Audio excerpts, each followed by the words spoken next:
Hello everyone and welcome back to La-Mulana. We've pretty much got everything now. All we just have to do is solve the last puzzle. Man, it's been a long ride now that I think back on it, but well, for this puzzle I don't think I could actually, contribute anything insightful. If you saw the Mantra primer video, then you should be well aware of what to do in this area, so this will just be, a quick reference on where to do it. Well, where to chant the mantras.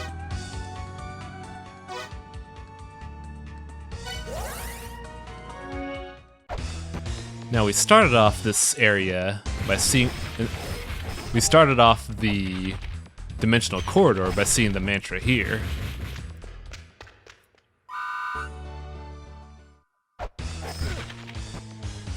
And just as usual, this area could be kinda lame if you don't have the shield out, but I'm in a hurry. I don't have the time to think. Now don't forget, when you do the mantra puzzles, you need to have the software equipped and the right word in the Diged pillar. So that's Mantra 8.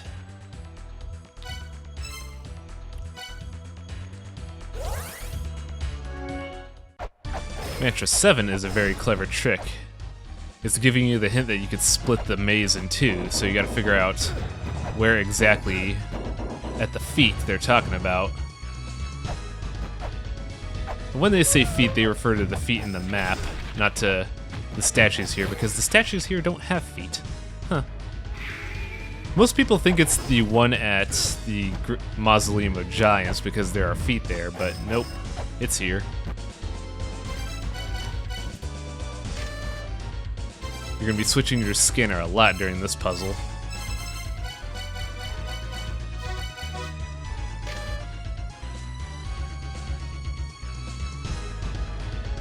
Huh. Interesting line to refer to in the tablet. I'm genuinely curious if this spell chanting is going to have anything to do with La-Mulana 2. Because a lot of these things are antitheses. Antitheses? I don't know. But they're the polar opposite of the bosses here, so I wonder if they have anything to do with the new game. Because that'd be really clever if that was the case. There's mantra number 7.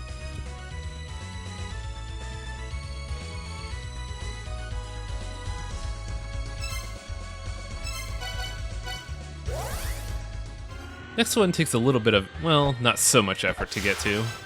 This one's actually the easiest puzzle. If you remember the tablets in the game, there's only one boss that's referred to as Hell's Gatekeeper, and that's Oxhead and Horseface.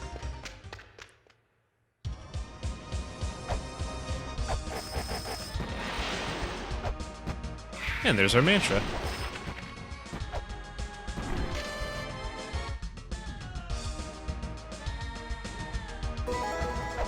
We have the mantra of nothingness. Good job, team. Now, I like this one because this mantra is surprisingly easy to get to.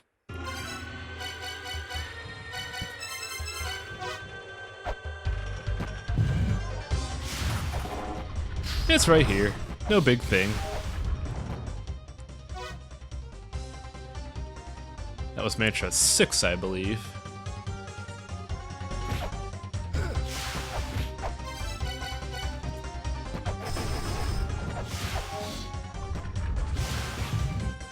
Now, in order to get mantra 5, which is the one for Inferno Cave, we gotta take a bit of a walk. Now, when I mentioned that this was the easiest mantra, well, when I mentioned the past one was the easiest one, this mantra we're going to is the most deceptive one. Because everybody knows exactly where to go, but nobody knows how to activate it.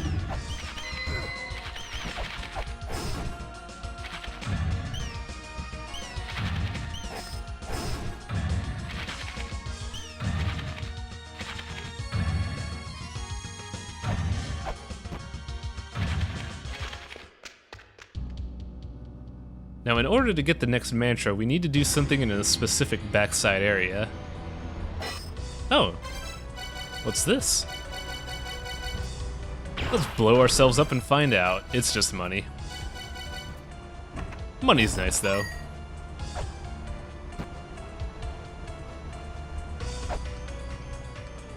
Now this has been a puzzle that has been teasing me, well, us, the entire series of the game.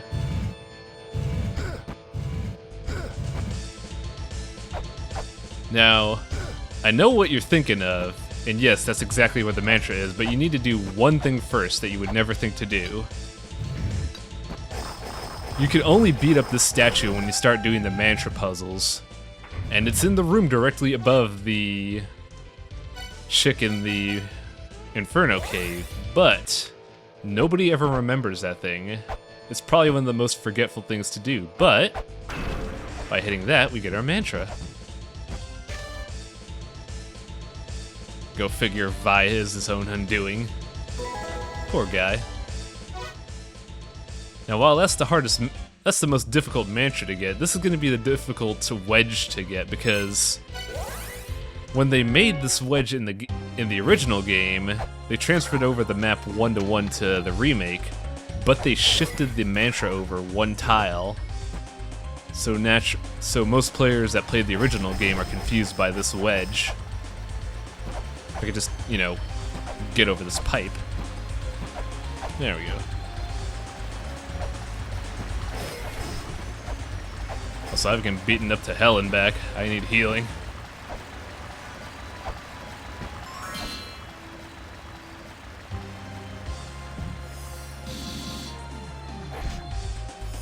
Good thing that glass hasn't broken yet. Now, as mentioned before, the location of this wedge has been shifted, so it's a little bit harder to figure out unless you do the map puzzle that they want you to do. Even here, I was confused because I was looking at my notes and I was like, wait a second, something's wrong here.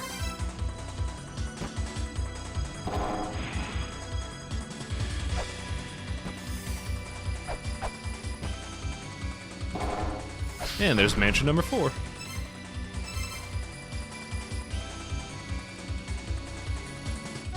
Actually, that's mansion number 5, never mind. Whoops.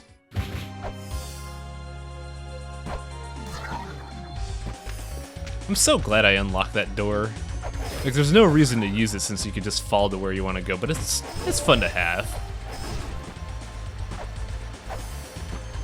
Now, this mantra's fun to get because it's actually really deceptive.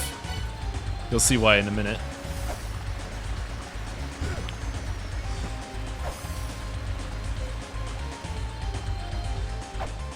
The mantra hides in the spotlight, and most people don't visibly see it, which is hilarious. I think I actually glanced over it once myself.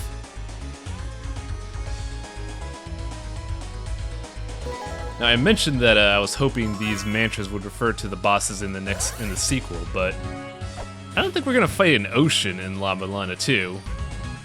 Are we?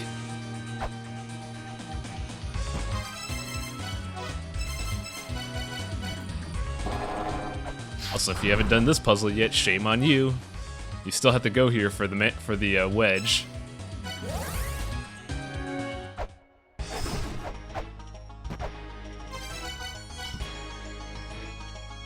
Well, it's been a while and we've been rolling up a storm.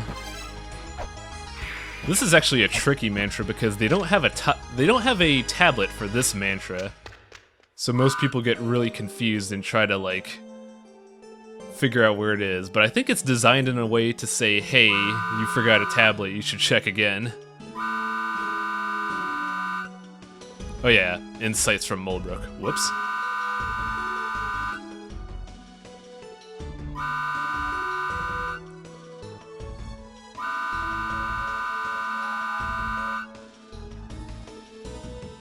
We are indeed the strong one, Mulbrook. Don't worry. Now tell me more history again. So naturally, we gotta pick up that mantra now. Not a hard thing, especially with the Sphinx gone.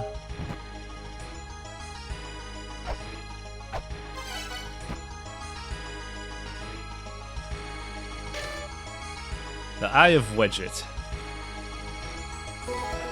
Luckily, the mantras get a lot easier from here on out. The wedges, however, ugh.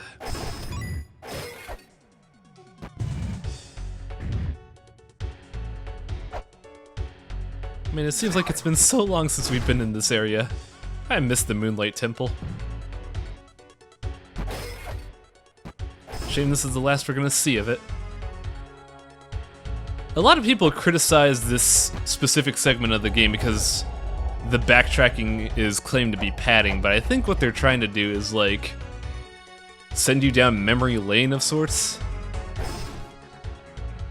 I mean, most people probably find it hard because they try to brute force the mantras, which is indeed tedious. But when you know what to do, the mantras are a relatively simple puzzle. Oh no! I'm being not killed by dogs.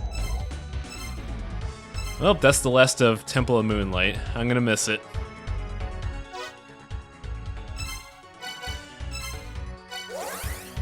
Now this wedge is particularly insidious.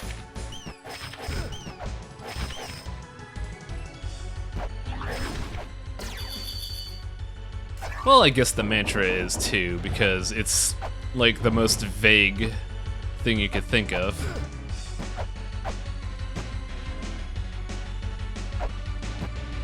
And not only that, this area alone is already annoying enough. Goodbye. Gotta go back up again.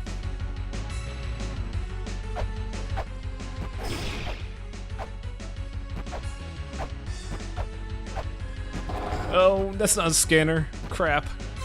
At least it landed on that edge.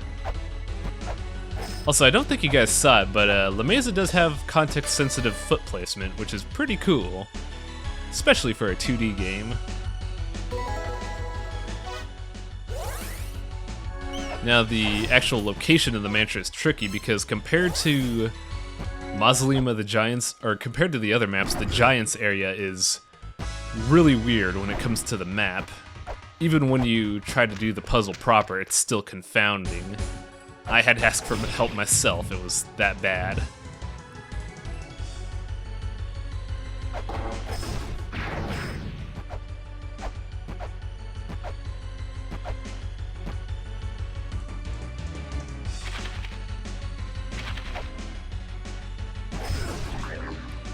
That dude still gets me every time. There's the Abuto. Now we only have one mantra left. Whoops, wrong area.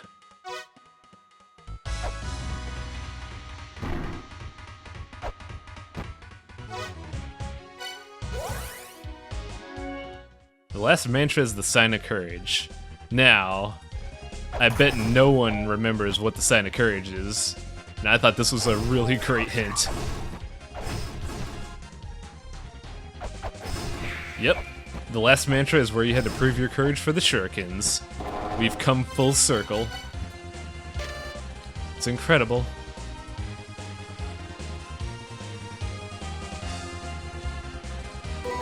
And now we have the final mantra. Now we just gotta find the final wedge. By the way, if I didn't explain it before, we're doing all this just so we could get the Anka for Mother. Because we... Actually, no, we're doing this all to get the key from Mother. I apologize.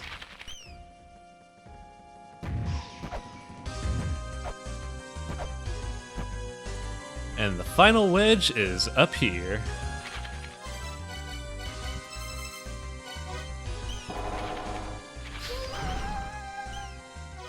And that's it, team.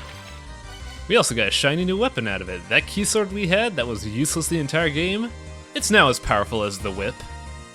It doesn't have the cool attack radius, but yeah, if you didn't get the Ultra Whip, you have that. And that's it for the mantras, the hardest puzzle in the game. The final episode comes soon. So let's enjoy one more bath and soak it in.